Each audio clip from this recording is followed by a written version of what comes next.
प्यारे भक्तों, अयोध्या में श्री राम जी के मंदिर के निर्माण के बाद हर व्यक्ति अपने जीवन में बहुत खुश है, क्योंकि सभी सनातनियों की जीत हुई है। राम जी की प्राण प्रतिष्ठा के बाद हर जगह केवल राम का नाम छाया हुआ है और आज बहुत ही शुभ दिन है, क्योंकि आज षटतिला एकादशी है। आज षटतिला एकादशी पर श्री राम के द्वारा सभी की मनोकामना पूरी होगी। आप सभी जानते हैं, राम से बड़ा राम का नाम माना जाता है। यदि आप अपने जीवन में राम का नाम जप करते हैं तो आपका संपूर्ण जीवन ही हमेशा के लिए परिवर्तित हो जाता है। राम के नाम में इतनी शक्ति है कि यदि कोई दुखी व्यक्ति श्री राम जी के नाम का जाप करता है तो उसका संपूर्ण जीवन सुख में परिवर्तित हो जाता है। भगवान श्री राम बहुत ही दयालु हैं, जो अपने भक्तों की सभी मनोकामनाओं को पूरा कर देते हैं। आज हम आपको एक ऐसा मंत्र सुनाने वाले हैं जिसमें आपको राम का नाम प्राप्त होगा। इस मंत्र के जाप से ही आपके सभी कार्य बनने शुरू हो जाएंगे। यह मंत्र इतना दिव्य है कि यदि आपने इस मंत्र का जाप प्रतिदिन किया तो इस मंत्र से श्री राम जी के साथ साथ हनुमान जी भी प्रसन्न हो जाएंगे, क्योंकि राम के नाम से ही हनुमान जी सदा ही प्रसन्न रहते हैं। और यदि आपको लगता है कि आप इस मंत्र का जाप करने में असमर्थ हैं तो इस मंत्र का जाप आपको केवल अपने मोबाइल पर 108 बार सुनना है। यह दिव्य मंत्र आपके हर सपने को पूरा कर देगा। तो चलिए इस मंत्र की शुरुआत करते हैं।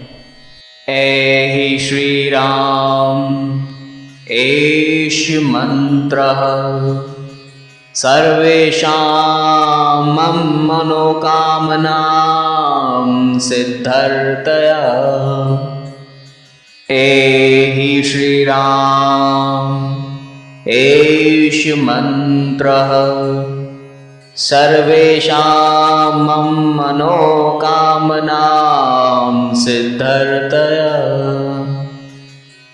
ऐहि श्री राम एष मंत्रः सर्वेषां मनोकामनां सिद्धर्थया।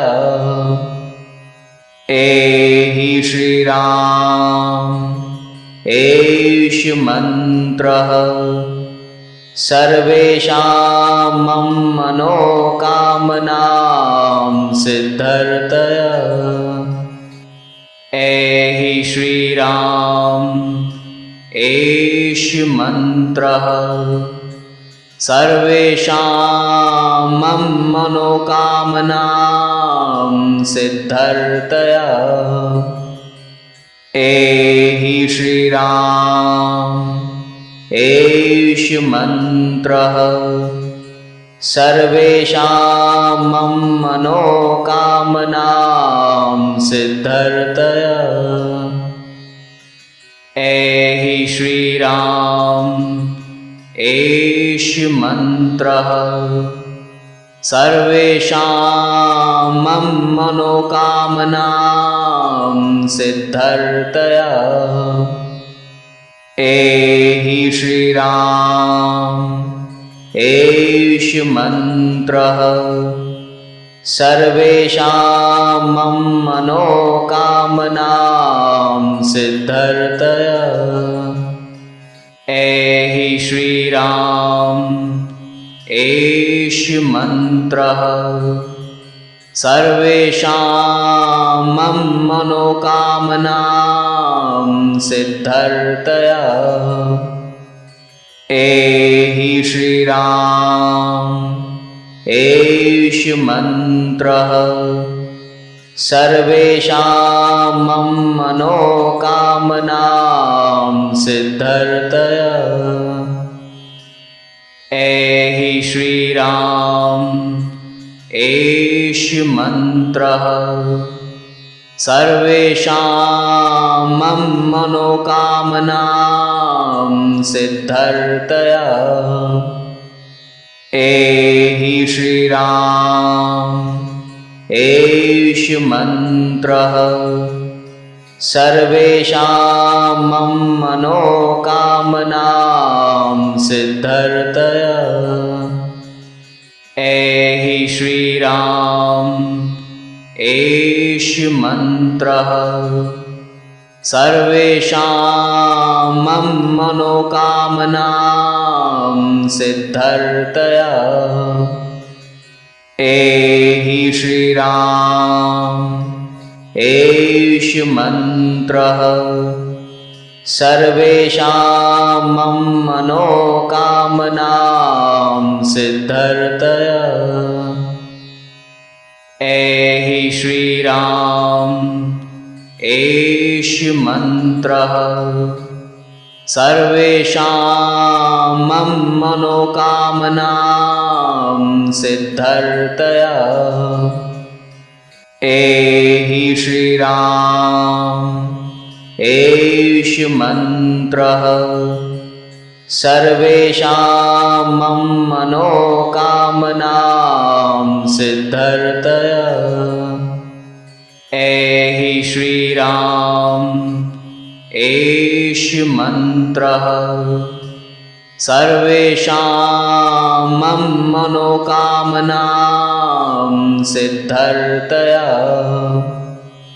ऐहि श्रीराम एष मन्त्रः सर्वेषां मनोकामनां सिद्धर्थया। ऐहि श्रीराम एष मन्त्रः सर्वेषां मनोकामनां सिद्धर्थया। ऐहि श्रीराम एष मन्त्रः सर्वेषां मनोकामनां सिद्धर्थया। ऐहि श्रीराम एष मन्त्रः सर्वेषां मनोकामनां सिद्धर्थया। ऐहि श्रीराम एष मन्त्रः सर्वेषां मनोकामनां सिद्धर्थया। ऐहि श्रीराम एष मन्त्रः सर्वेषां मनोकामनां सिद्धर्थया। ऐहि श्रीराम एष मन्त्रः सर्वेषां मनोकामनां सिद्धर्थया। ऐहि श्रीराम एष मन्त्रः सर्वेषां मनोकामनां सिद्धर्थया। ऐहि श्रीराम एष मन्त्रः सर्वेषां मनोकामनां सिद्धर्थया। ऐहि श्रीराम एष मन्त्रः सर्वेषां मनोकामनां सिद्धर्थया।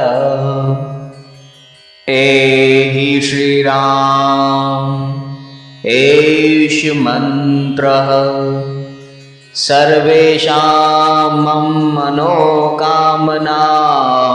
सिद्धर्थया। ऐहि श्रीराम एष मन्त्रः सर्वेषां मनोकामनां सिद्धर्थया। ऐहि श्रीराम एष मन्त्रः सर्वेषां मनोकामनां सिद्धर्थया। ऐहि श्रीराम एष मन्त्रः सर्वेषां मनोकामनां सिद्धर्थया। ऐहि श्रीराम एष मन्त्रः सर्वेषां मम मनोकामनां सिद्धर्थया। एहि श्रीराम एष मंत्रः सर्वेषां मम मनोकामनां सिद्धर्थया। एहि श्रीराम एष मंत्रः सर्वेषां मम मनोकामनां सिद्धर्थया। एहि श्रीराम एष मंत्रः सर्वेषां मम मनोकामनां सिद्धर्थया। एहि श्रीराम एष मंत्रः सर्वेषां मम मनोकामनां सिद्धर्थया। एहि श्रीराम एष मंत्रः सर्वेषां मम मनोकामनां सिद्धर्थया। एहि श्रीराम एष मंत्रः सर्वेषां मम मनोकामनां सिद्धर्थया। एहि श्रीराम एष मंत्रः सर्वेषां मम मनोकामनां सिद्धर्थया। एहि श्रीराम एष मंत्रः सर्वेषां मम मनोकामनां सिद्धर्थया। एहि श्रीराम एष मंत्रः सर्वेषां मम मनोकामनां सिद्धर्थया। एहि श्रीराम एष मंत्रः सर्वेषां मम मनोकामनां सिद्धर्थया। एहि श्रीराम एष मंत्रः सर्वेषां मम मनोकामनां सिद्धर्थया। एहि श्रीराम एष मंत्रः सर्वेषां मम मनोकामनां सिद्धर्थया। एहि श्रीराम एष मंत्रः सर्वेषां मम मनोकामनां सिद्धर्थया। एहि श्रीराम एष मंत्रः सर्वेषां मम मनोकामनां सिद्धर्थया। एहि श्रीराम एष मंत्रः सर्वेषां मम मनोकामनां सिद्धर्थया। एहि श्रीराम एष मंत्रः सर्वेषां मम मनोकामनां सिद्धर्थया। एहि श्रीराम एष मंत्रः सर्वेषां मम मनोकामनां सिद्धर्थया।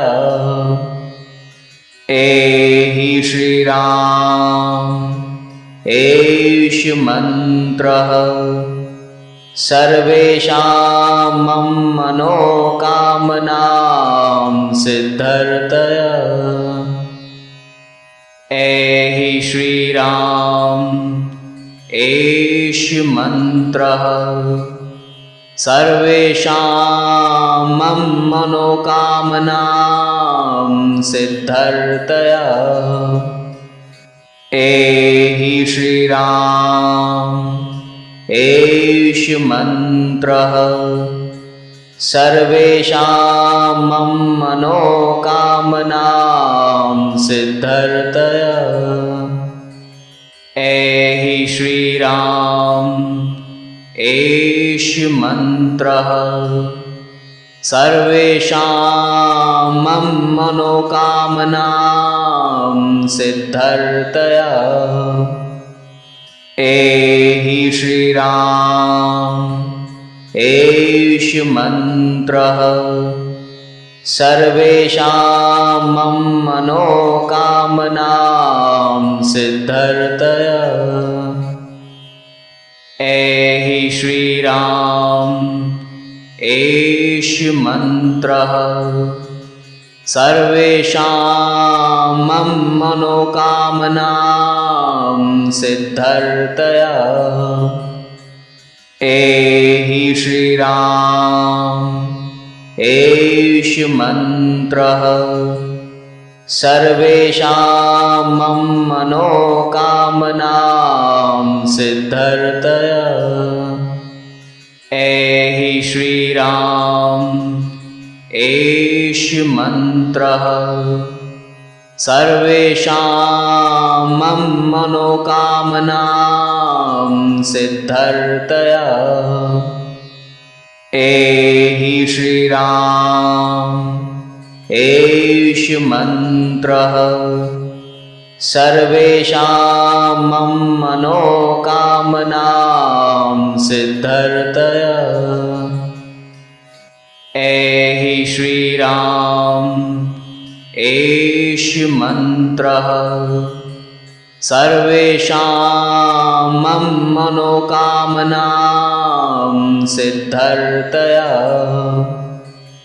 एहि श्रीराम एष मन्त्रः सर्वेषां मम मनोकामनां सिद्धर्थया। एहि श्रीराम एष मन्त्रः सर्वेषां मम मनोकामनां सिद्धर्थया। एहि श्रीराम एष मन्त्रः सर्वेषां मम मनोकामनां सिद्धर्थया। एहि श्रीराम एष मन्त्रः सर्वेषां मम मनोकामनां सिद्धर्थया। एहि श्रीराम एष मन्त्रः सर्वेषां मम मनोकामनां सिद्धर्थया।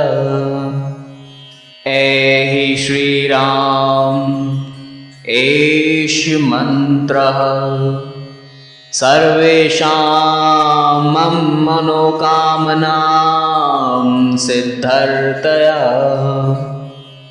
एहि श्रीराम एष मन्त्रः सर्वेषां मम मनोकामनां सिद्धर्थया।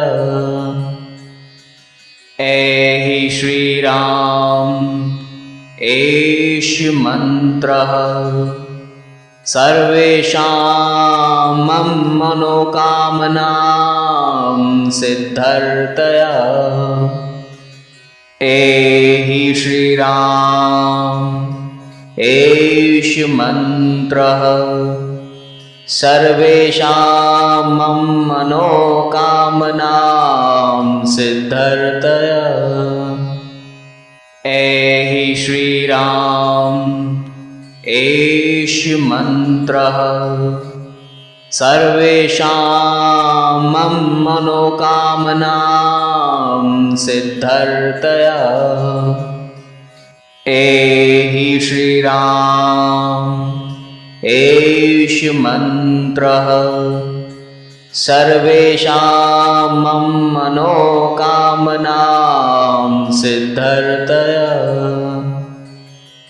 एहि श्रीराम एष मन्त्रः सर्वेषां मम मनोकामनां सिद्धर्थया। एहि श्रीराम एष मन्त्रः सर्वेषां मम मनोकामनां सिद्धर्थया। एहि श्रीराम एष मन्त्रः सर्वेषां मम मनोकामनां सिद्धर्थया।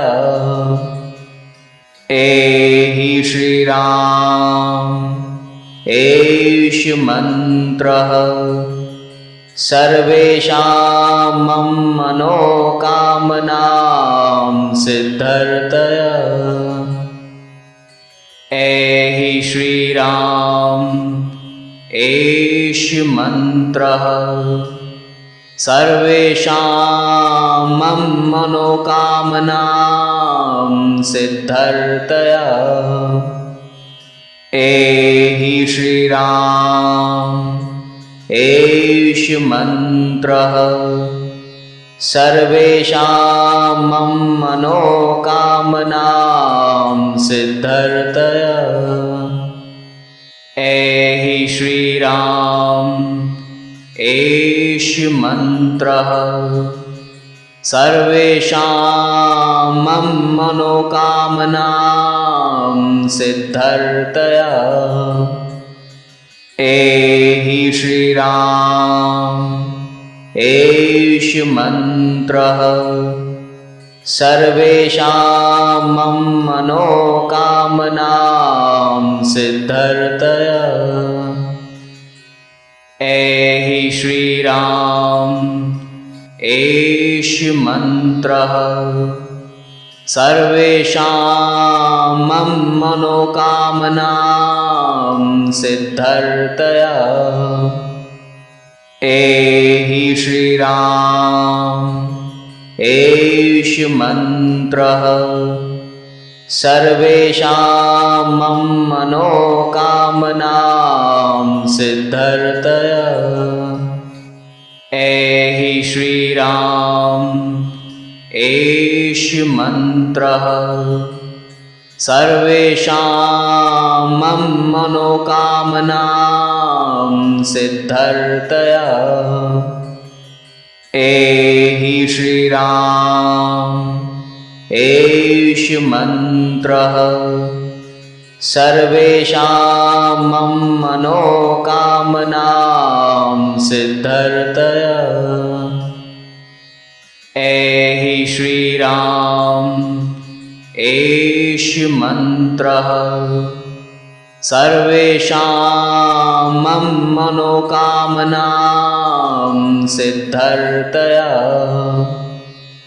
एहि श्रीराम एष मन्त्रः सर्वेषां मम मनोकामनां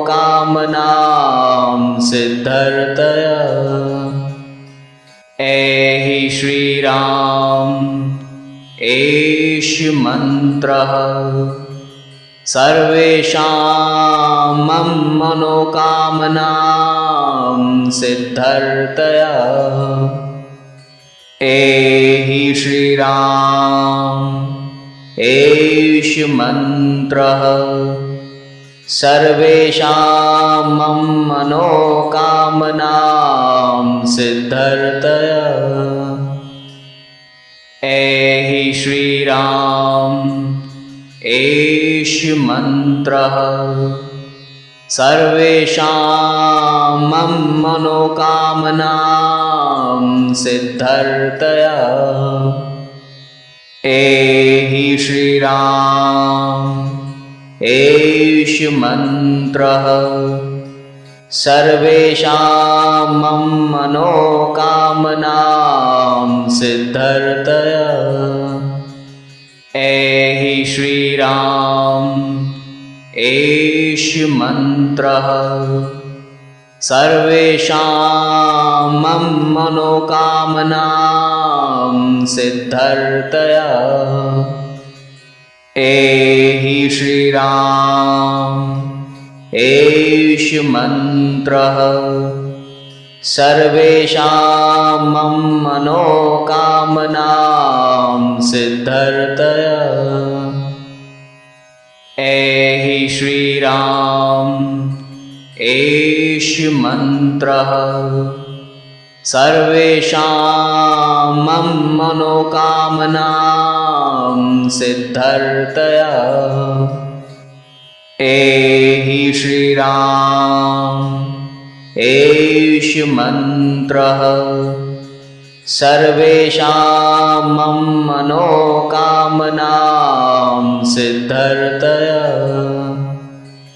एहि श्रीराम एष मन्त्रः सर्वेषां मम मनोकामनां सिद्धर्थया।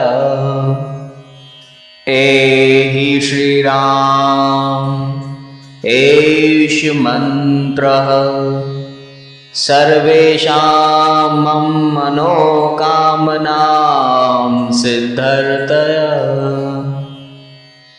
एहि श्रीराम एष मन्त्रः सर्वेषां मम मनोकामनां सिद्धर्थया।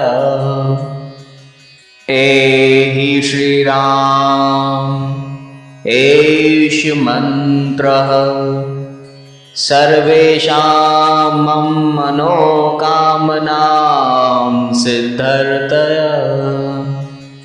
एहि श्रीराम एष मन्त्रः सर्वेषां मम मनोकामनां सिद्धर्थया। एहि श्रीराम एष मन्त्रः सर्वेषां मम मनोकामनां सिद्धर्थया। एहि श्रीराम एष मन्त्रः सर्वेषां मम मनोकामनां सिद्धर्थया। एहि श्रीराम एष मन्त्रः सर्वेषां मम मनोकामनां सिद्धर्थया। एहि श्रीराम एष मन्त्रः सर्वेषां मम मनोकामनां सिद्धर्थया। एहि श्रीराम एष मन्त्रः सर्वेषां मम मनोकामनां सिद्धर्थया। एहि श्रीराम एष मन्त्रः सर्वेषां मम मनोकामनां सिद्धर्थया। एहि श्रीराम एष मन्त्रः सर्वेषां मम मनोकामनां सिद्धर्थया। एहि श्रीराम एष मन्त्रः सर्वेषां मम मनोकामनां सिद्धर्थया। एहि श्रीराम एष मन्त्रः सर्वेषां मम मनोकामनां सिद्धर्थया। एहि श्रीराम एष मंत्रः सर्वेषां मम मनोकामनां सिद्धर्थया। एहि श्रीराम एष मंत्रः सर्वेषां मम मनोकामनां सिद्धर्थया। एहि श्रीराम एष मंत्रः सर्वेषां मम मनोकामनां सिद्धर्थया। एहि श्रीराम एष मंत्रः सर्वेषां मम मनोकामनां सिद्धर्थया। एहि श्रीराम एष मंत्रः सर्वेषां मम मनोकामनां सिद्धर्थया। एहि श्रीराम एष मंत्रः सर्वेषां मम मनोकामनां सिद्धर्थया।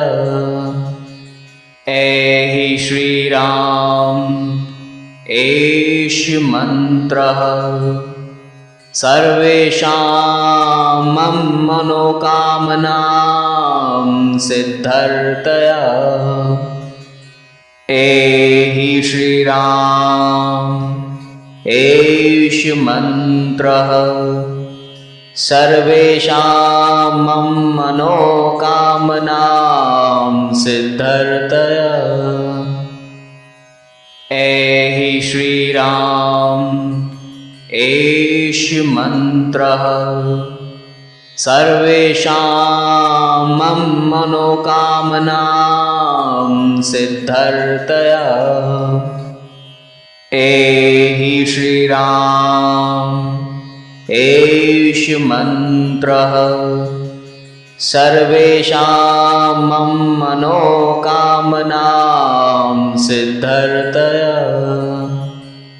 एहि श्रीराम एष मंत्रः सर्वेषां मम मनोकामनां सिद्धर्थया।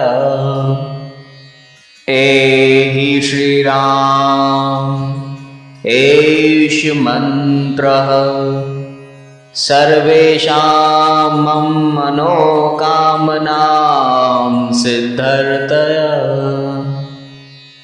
एहि श्रीराम एष मंत्रः सर्वेषां मम मनोकामनां सिद्धर्थया। एहि श्रीराम एष मंत्रः सर्वेषां मम मनोकामनां सिद्धर्थया। एहि श्रीराम एष मंत्रः सर्वेषां मम मनोकामनां सिद्धर्थया। एहि श्रीराम एष मंत्रः सर्वेषां मम मनोकामनां सिद्धर्थया। एहि श्रीराम एष मंत्रः सर्वेषां मम मनोकामनां सिद्धर्थया। एहि श्रीराम एष मंत्रः सर्वेषां मम मनोकामनां सिद्धर्थया। एहि श्रीराम एष मन्त्रः सर्वेषां मनोकामनां सिद्धर्थया।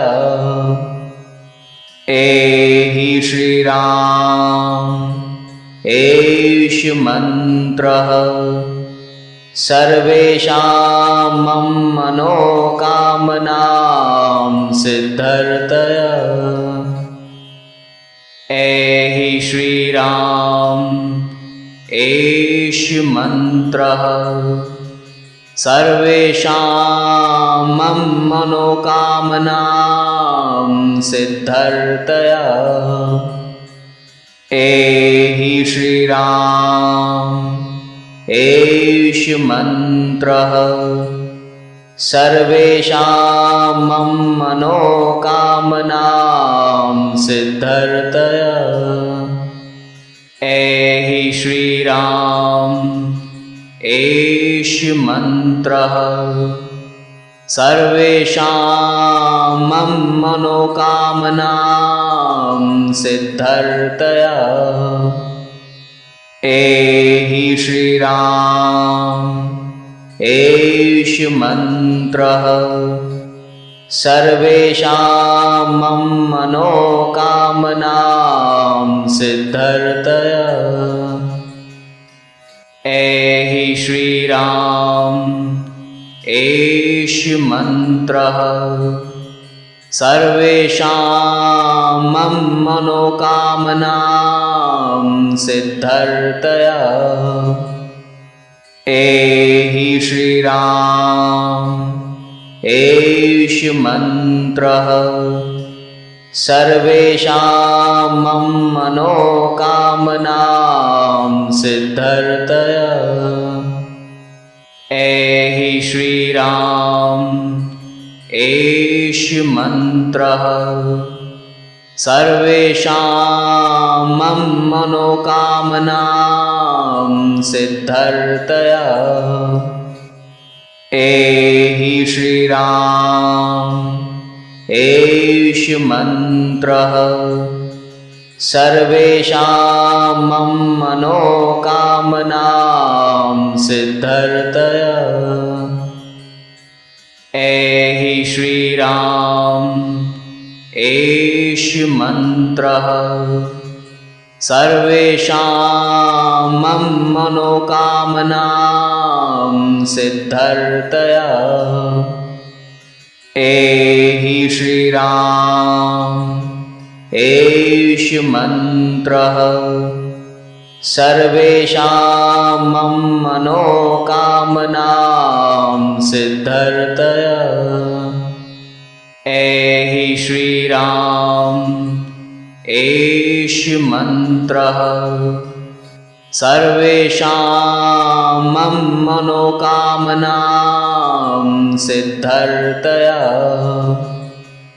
एहि श्रीराम एष मन्त्रः सर्वेषां मनोकामनां सिद्धर्थया। एहि श्रीराम एष मन्त्रः सर्वेषां मनोकामनां सिद्धर्थया। एहि श्रीराम एष मन्त्रः सर्वेषां मनोकामनां सिद्धर्थया। एहि श्रीराम एष मन्त्रः सर्वेषां मनोकामनां सिद्धर्थया। एहि श्रीराम एष मन्त्रः सर्वेषां मनोकामनां सिद्धर्थया। एहि श्रीराम एष मन्त्रः सर्वेषां मनोकामनां सिद्धर्थया। एहि श्रीराम एष मन्त्रः सर्वेषां मनोकामनां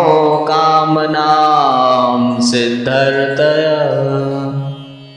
एहि श्रीराम एष मन्त्रः सर्वेषां मनोकामनां सिद्धर्थया।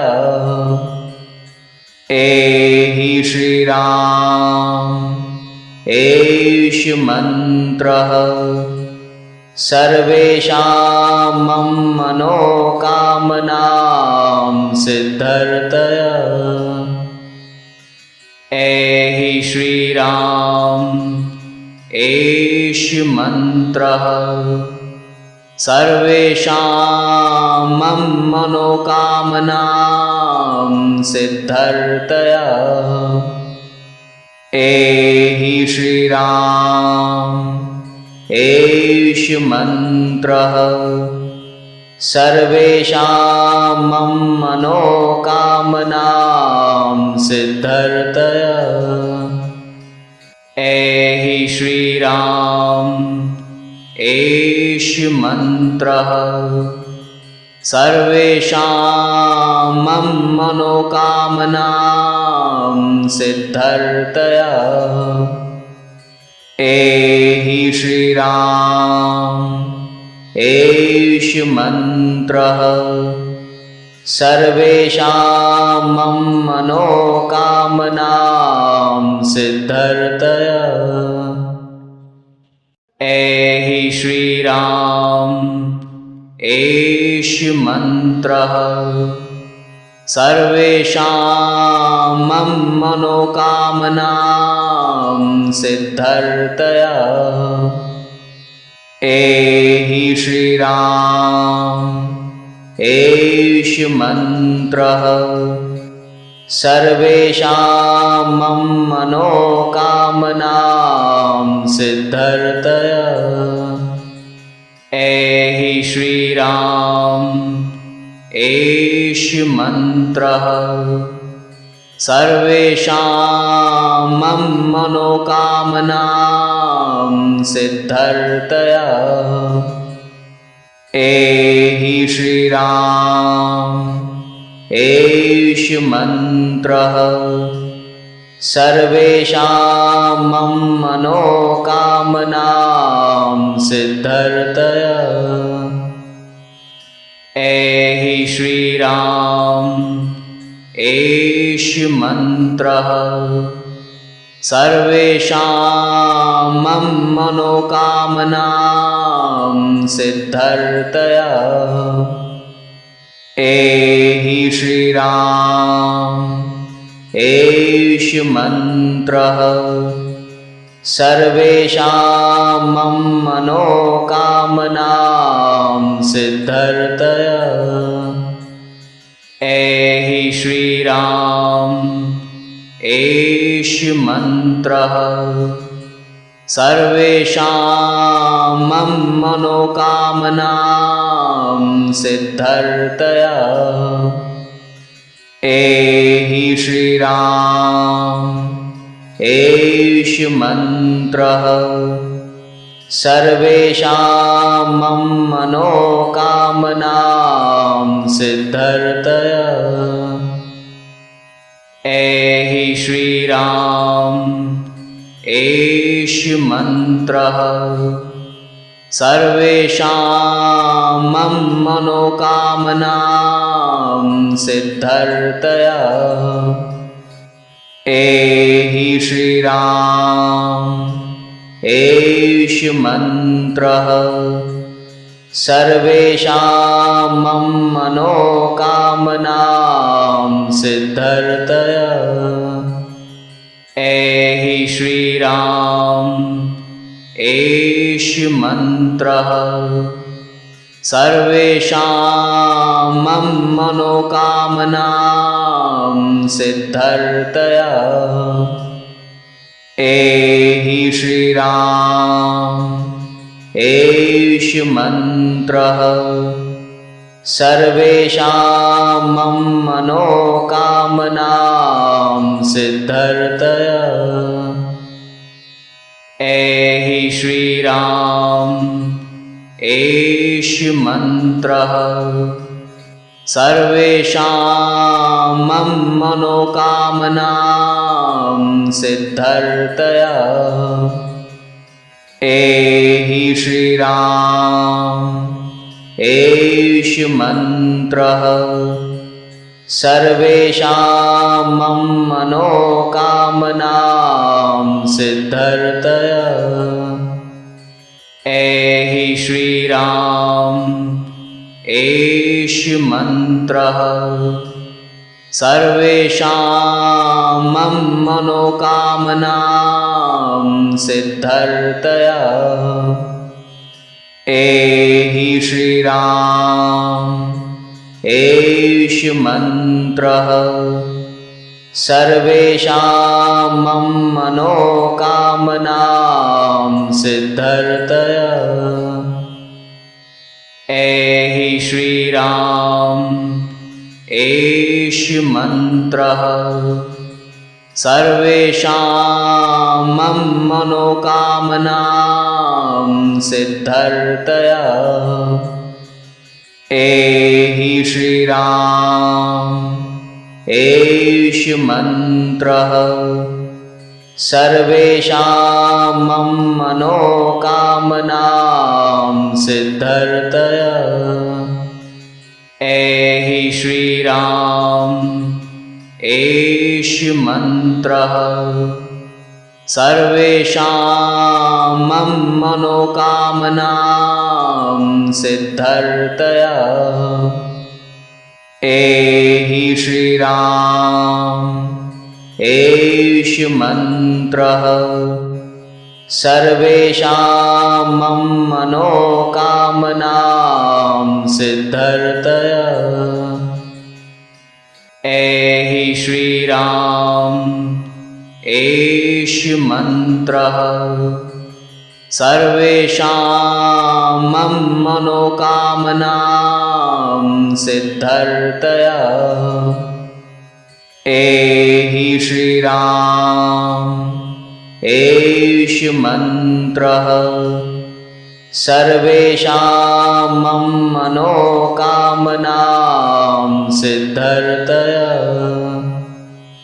एहि श्रीराम एष मन्त्रः सर्वेषां मम मनोकामनां सिद्धर्थया। एहि श्रीराम एष मन्त्रः सर्वेषां मम मनोकामनां सिद्धर्थया। एहि श्रीराम एष मन्त्रः सर्वेषां मम मनोकामनां सिद्धर्थया। एहि श्रीराम एष मन्त्रः सर्वेषां मम मनोकामनां सिद्धर्थया। एहि श्रीराम एष मन्त्रः सर्वेषां मम मनोकामनां सिद्धर्थया। एहि श्रीराम एष मन्त्रः सर्वेषां मम मनोकामनां सिद्धर्थया। एहि श्रीराम एष मन्त्रः सर्वेषां मम मनोकामनां सिद्धर्थया। एहि श्रीराम एष मन्त्रः सर्वेषां मम मनोकामनां सिद्धर्थया। एहि श्रीराम एष मन्त्रः सर्वेषां मम मनोकामनां सिद्धर्थया। एहि श्रीराम एष मन्त्रः सर्वेषां मम मनोकामनां सिद्धर्थया। एहि श्रीराम एष मन्त्रः सर्वेषां मम मनोकामनां सिद्धर्थया। एहि श्रीराम एष मन्त्रः सर्वेषां मम मनोकामनां सिद्धर्थया। एहि श्रीराम एष मन्त्रः सर्वेषां मम मनोकामनां सिद्धर्थया। एहि श्रीराम एष मन्त्रः सर्वेषां मम मनोकामनां सिद्धर्थया।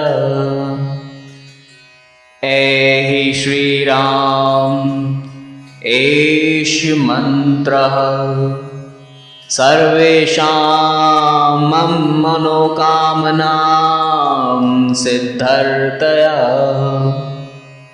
एहि श्रीराम एष मन्त्रः सर्वेषां मम मनोकामनां सिद्धर्थया। एहि श्रीराम एष मन्त्रः सर्वेषां मम मनोकामनां सिद्धर्थया।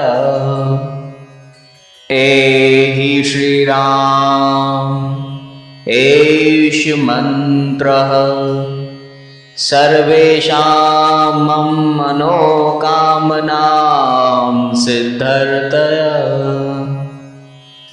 एहि श्रीराम एष मन्त्रः सर्वेषां मम मनोकामनां सिद्धर्थया। एहि श्रीराम एष मन्त्रः सर्वेषां मम मनोकामनां सिद्धर्थया।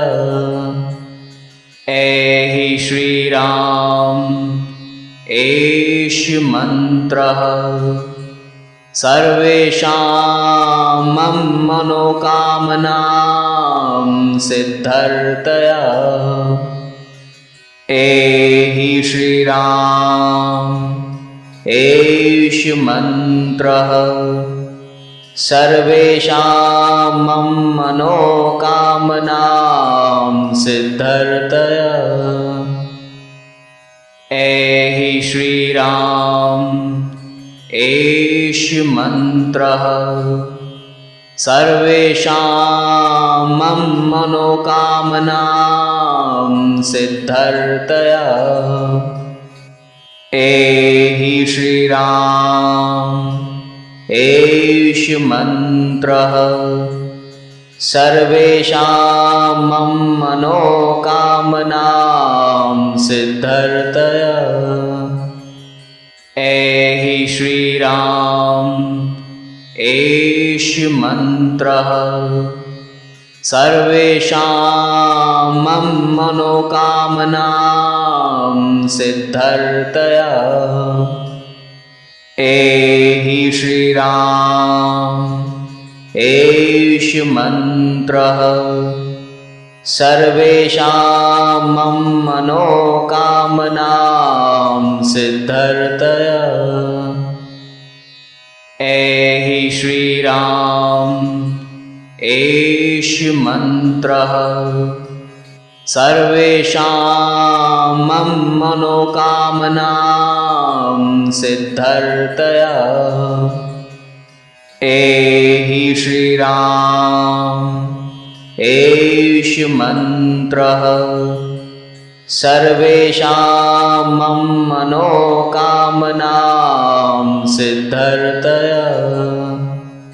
एहि श्रीराम एष मन्त्रः सर्वेषां मम मनोकामनां सिद्धर्तया।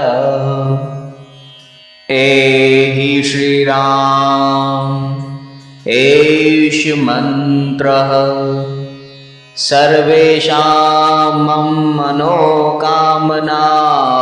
सिद्धर्तया। एहि श्रीराम एष मन्त्रः सर्वेषां मम मनोकामनां सिद्धर्तया। एहि श्रीराम एष मन्त्रः सर्वेषां मम मनोकामनां सिद्धर्तया। एहि श्रीराम एष मन्त्रः सर्वेषां मम मनोकामनां सिद्धर्तया। एहि श्रीराम एष मन्त्रः सर्वेषां मम मनोकामनां सिद्धर्तया।